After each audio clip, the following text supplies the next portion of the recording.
Major Ali Shah ji, मैं आपके पास आऊंगी। क्या लगता है आगे ये जंग और कितनी एस्केलेट होगी? क्योंकि फिलहाल मुझे तो नहीं लगता कि कोई हस्तक्षेप या फिर कोई शांति बहाली या फिर डायलॉग की स्थिति तो उत्पन्न हो ही नहीं सकती। जी हर्षा जी, ब्रिगेडियर संजय खन्ना साहब ने दुरुस्त फरमाया था कि जब हमने ऑपरेशन सिंदूर चलाया था तो एक वजह थी, एक खास वजह थी, क्योंकि उन्होंने पहलगाम में हमारे लोगों को, हमारे टूरिस्ट पे हत्या की, तो हमने ऑपरेशन सिंदूर चलाया और उसका नाम भी रखा था उस हिसाब से, ऑपरेशन राइजिंग लायन। एक जागता हुआ शेर, एक लायन आ रहा है। इनको मालूम नहीं कि भाई, बिल्कुल सही कहा कि क्यों उसका नाम रखा गया। जहां तक मेरी समझ है वो ये, जैसे कि इसराइल का बयान आया कि उन्होंने, कि ईरान के न्यूक्लियर प्लांट्स जो हैं उनको प्रीएम्प्ट करने के लिए, न्यूक्लियर फैसिलिटीज को प्रीएम्प्ट करने के लिए। लेकिन मेरे ख्याल से देखिए, जो न्यूक्लियर पावर देश हैं उनको हक बनता है अपना न्यूक्लियर फैसिलिटी रिजर्व रखने के लिए, अलग रखने के लिए, लेकिन वो इस्तेमाल ना करे, वो अलग बात रही। इसराइल को हो सकता है ये डर सता रहा होगा कि कहीं ईरान उनके ऊपर न्यूक्लियर हमला ना कर दे। तो नेतान्स जो कि ईरान का न्यूक्लियर बेस है, उसके आसपास वहां पे काफी तहस तहस मची है।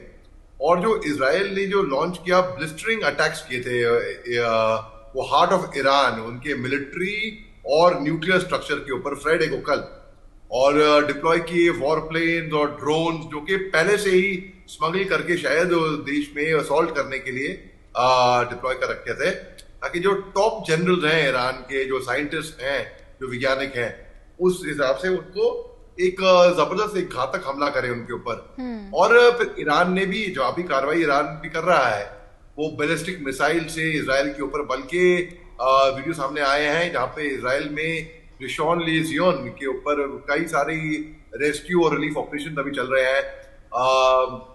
टेल अवीव और जेरूसलम के ऊपर से मिसाइल देखी गई हैं, धमाके सुनाए गए हैं।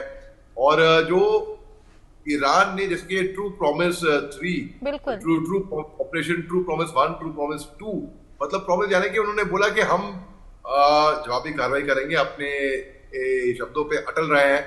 तो इस तरीके से अब ये घमासान युद्ध हो रहा है। कई लोग, हालांकि इसराइल कह रहा है इसमें अमेरिका की इन्वॉल्वमेंट नहीं है, अमेरिका का भी बयान आया था कि हमारी इन्वॉल्वमेंट नहीं है, ये मत सोचना कि हमारी इन्वॉल्वमेंट है, आप कि हम पे हमला कर दो। और देखिए, मेरा निजी तौर पे मानना है कि अमेरिका ने अब तक हमेशा इसराइल को सपोर्ट किया है और इसराइल को सपोर्ट करते रहेंगे अमेरिका। बिल्कुल। तो बिना अमेरिका के नॉलेज के मुझे लगता नहीं कि इसी कड़ी में हमने देखा कि ट्रंप यहाँ पर ईरान को चेताते हुए भी नजर आए थे। अली शाह जी, क्या आप भी यहाँ पर छाप देख पा रहे हैं ऑपरेशन सिंदूर की, जिस तरीके का पैटर्न इन्होंने भी फॉलो किया?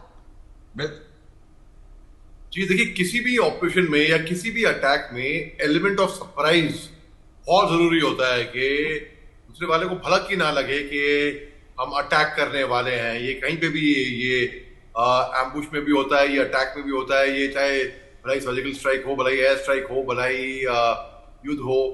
तो इस तरीके से बिल्कुल ये छाप, वैसी वाली छाप तो हर ऑपरेशन में होगी। तो इसलिए हम देख रहे हैं। ईरान के यूएन एम्बेसडर जो है, उन्होंने बोला है कि 78 लोग मारे गए हैं और 320 घायल हुए हैं इजरायली हमले में। और ईरान पलटवार बिल्कुल कर रहा है, वो ईरान भी चुप नहीं बैठने वालों में से है। बिल्कुल। तकरीबन एक साल पहले जब इसराइल ने हमला किया था, अटैक किया था ईरान के ऊपर, तो ईरान ने जवाबी कार्रवाई करी, लेकिन सिंबॉलिक जवाबी कार्रवाई करी, जहां पे इसराइल का कोई नुकसान ना हो, लेकिन at the same time face saving. बिल्कुल, लेकिन यहाँ लगातार अब जो रिटेलिएशन है वो आम जनता भी पिसती हुई यहाँ पर नजर आ रही है। अब देखना होगा ये आगे और कितना लंबा जाता है। बहुत शुक्रिया आप तीनों का हमारे साथ जुड़कर तमाम इनसाइट्स शेयर करने के लिए।